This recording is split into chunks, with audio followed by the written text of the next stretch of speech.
Learn English through stories of two. Adapted and modified by Kulwant Singh Sandhu. Contents: 1. Snow White and Rose Red. 2. Grammar page. 1. Snow White and Rose Red. There was once a poor widow who lived in a lonely cottage. In front of the cottage was a garden wherein stood 2 rose trees, one of which bore white and the other red roses. She had 2 children who were like the 2 rose trees, one was called Snow White and the other Rose Red. They were the sweetest and best children in the world, always diligent and always cheerful. But Snow White was quieter and gentler than Rose Red. Rose Red loved to run about the fields and meadows, and to pick flowers and catch butterflies, but Snow White sat at home with her mother and helped her in the household, or read aloud to her, when there was nothing to do. The 2 children were so fond of one another that they always held each other by the hand when they went out together, and when Snow White said, "We will not leave each other," Rose Red answered, "Never so long as we live," and their mother would add, "What one has she must share with the other." They often ran about the forest alone and gathered red berries, and no beasts did them any harm, but came close to them trustfully. The little hare would eat a cabbage leaf out of their hands, the deer grazed by their side, the stag leapt merrily by them, and the birds sat still upon the boughs and sang whatever they knew. No misfortune overtook them. If they had stayed too late in the forest and night came on, they laid themselves down near one another upon the grass and slept until morning came, and their mother knew this and did not worry on their account. Once when they had spent the night in the wood, and the dawn had roused them, they saw a beautiful child in a shining white dress sitting near their bed. He got up and looked quite kindly at them, but said nothing and went into the forest. And when they looked round they found that they had been sleeping quite close to a precipice, and would certainly have fallen into it in the darkness if they had gone only a few paces further. And their mother told them that it must have been the angel who watches over good children. Snow White and Rose Red kept their mother's little cottage so neat that it was a pleasure to look inside it. In the summer Rose Red took care of the house, and every morning laid a pair of flowers by her mother's bed before she woke up, which was a rose from each tree. In the winter Snow White lit the fire and hung the kettle on the hob. The kettle was of brass and shone like gold, so brightly was it polished. In the evening, when the snowflakes fell, the mother said, "Go, Snow White, and bolt the door," and then they sat round the fireside, and the mother took her spectacles and read aloud out of a large book, and the 2 girls listened as they sat and spun. And close by them lay a lamb upon the floor, and behind them perched on a white dove with its head hidden beneath its wings. One evening, as they were thus sitting comfortably together, someone knocked at the door as if he wished to be let in. The mother said, "Quick, Rose Red, open the door, it must be a traveler who is seeking shelter." Rose Red went and pushed back the bolt, thinking that it was a poor man, but it was not. It was a bear that stretched his broad, black head within the door. Rose Red screamed and sprang back, the lamb bleated, the dove fluttered, and Snow White hid behind her mother's bed. But the bear began to speak and said, "Do not be afraid, I will do you no harm. I am half frozen, and only want to warm myself a little beside you." "Poor bear," said the mother, "lie down by the fire, only take care that you do not burn your fur." Then she cried, "Snow White, Rose Red, come out, the bear will do you no harm, he means well." So they both came out, and by the lamb and dove came nearer, and were not afraid of him. The bear said, "Here, children, knock the snow out of my coat a little." So they fetched a brush and scrubbed him till he was dry, and he stretched himself by the fire and growled contentedly and comfortably. It was not long before they grew quite at home and played tricks with their clumsy guest. They tugged his hair with their hands, put their feet upon his back and rolled him about, or they took a hazel stick and beat him, and when he growled they laughed. But the bear took it all in good spirit, only when they were too rough he called out, "Leave me alone, children." "Snow White, Rose Red, will you beat your lover dead?" said mother. When it was bedtime and the others went to bed, the mother said to the bear, "You can lie there by the fireside, and then you will be safe from the cold and the bad weather."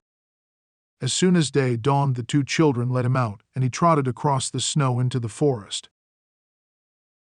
Henceforth the bear came every evening at the same time, laid himself down by the fireside, and let the children amuse themselves with him as much as they liked, and they got so used to him that the doors were never fastened until their black friend had arrived. When spring had come and all outside was green, the bear said one morning to Snow White, "Now I must go away, and cannot come back for the whole summer." "Where are you going then, dear bear?" asked Snow White.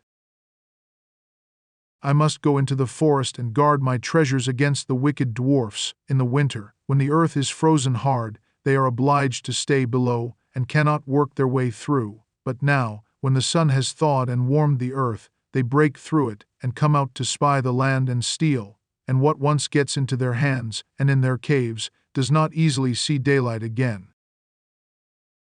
Snow White was quite sorry at his departure, and as she unbolted the door for him, and the bear was hurrying out, he caught against the bolt, and a piece of his hairy coat was torn off, and it seemed to Snow White as if she had seen gold shining through it, but she was not sure about it. The bear ran away quickly and was soon out of sight behind the trees. A short time afterwards the mother sent her children into the forest to get firewood. There they found a big tree, which lay fallen on the ground, and close by the trunk something was jumping backwards and forwards in the grass, but they could not make out what it was. When they came nearer, they saw a dwarf with an old withered face and a snow-white beard a yard long. The end of the beard was caught in a crack of the tree, and the little fellow was jumping about like a dog tied to a rope, and did not know what to do. He glared at the girls with his fiery red eyes and cried, "Why do you stand there? Can you not come here and help me?" "What are you up to, little man?" asked Rose Red. "You stupid, prying goose," answered the dwarf, "I was going to split the tree to get a little wood for cooking. The little bit of food that we people get is immediately burnt up with heavy logs. We do not swallow so much as you coarse, greedy folk. I had just driven the wedge safely in, and everything was going as I wished, but the cursed wedge was too smooth, and suddenly sprang out, and the tree closed so quickly that I could not pull out my beautiful white beard. So now it is tight and I cannot get away, and the silly, sleek, milk-faced things laugh. Ugh, how horrible you are." The children tried very hard, but they could not pull the beard out. It was caught too fast. "I will run and fetch someone," said Rose Red. "You senseless goose," snarled the dwarf. "Why should you fetch someone? You are already too many for me. Can you not think of something better?" "Don't be impatient," said Snow White. "I will help you," and she pulled her scissors out of her pocket and cut off the end of the beard. As soon as the dwarf felt free, he laid hold of a bag which lay amongst the roots of the tree, and which was full of gold, and lifted it, grumbling to himself, "Rude people, to cut off a piece of my fine beard. Bad luck to you," and then he swung the bag upon his back, and went off without even once looking at the children. Some time afterwards Snow White and Rose Red went to catch a dish of fish. As they came near the brook, they saw something like a large grasshopper jumping towards the water, as if it were going to leap in. They ran to it and found it was the dwarf. "Where are you going?" said Rose Red. "You surely don't want to go into the water?" "I am not such a fool," cried the dwarf. "Don't you see that the accursed fish wants to pull me in?" The little man had been sitting there fishing, and unluckily the wind had tangled up his beard with the fishing line. A moment later a big fish made a bite, and the feeble creature had no strength to pull it out. The fish kept the upper hand and pulled the dwarf towards him. He held on to all the reeds and rushes, but it was of little good, for he was forced to follow the movements of the fish, and was in urgent danger of being dragged into the water. The girls came just in time. They held him fast and tried to free his beard from the line, but all in vain. Beard and line were entangled fast together. There was nothing to do but to bring out the scissors and cut the beard, whereby a small part of it was lost. When the dwarf saw that, he screamed out, "Is that civil, you toadstool, to disfigure a man's face? Was it not enough to clip off the end of my beard?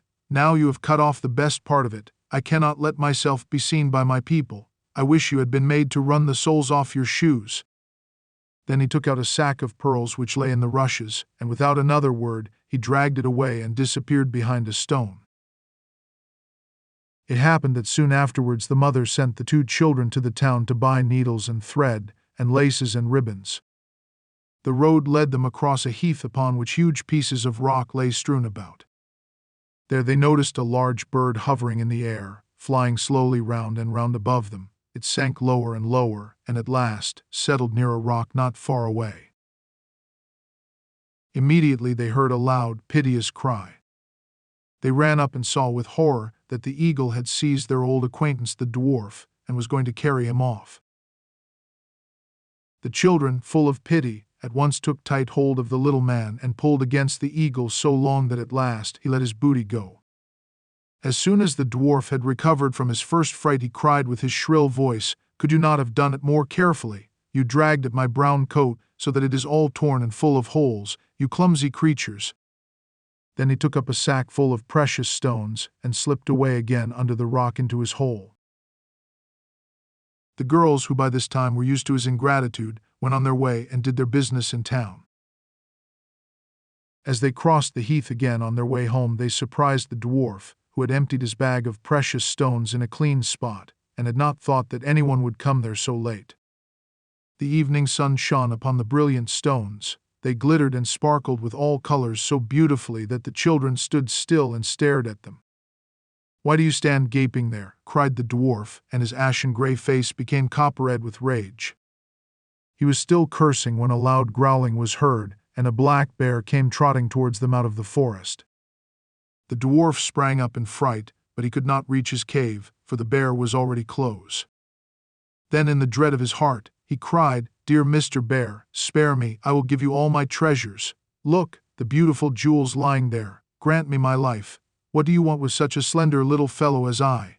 You would not feel me between your teeth. Come, take these 2 wicked girls, they are tender morsels for you, fat as young quails. For mercy's sake eat them." The bear took no heed of his words, but gave the wicked creature a single blow with his paw, and he did not move again. The girls had run away, but the bear called to them, "Snow White and Rose Red, do not be afraid. Wait, I will come with you." Then they recognized his voice and waited, and when he came up to them suddenly his bearskin fell off, and he stood there a handsome man, clothed all in gold. "I am a king's son," he said, "and I was bewitched by that wicked dwarf, who had stolen my treasures. I have had to run about the forest as a savage bear until I was freed by his death. Now he has got his well-deserved punishment." Snow White was married to him, and Rose Red to his brother, and they divided between them the great treasure that the dwarf had gathered together in his cave. The old mother lived peacefully and happily with her children for many years. She took the 2 rose trees with her, and they stood before her window, and every year bore the most beautiful roses, white and red. 2. Grammar page.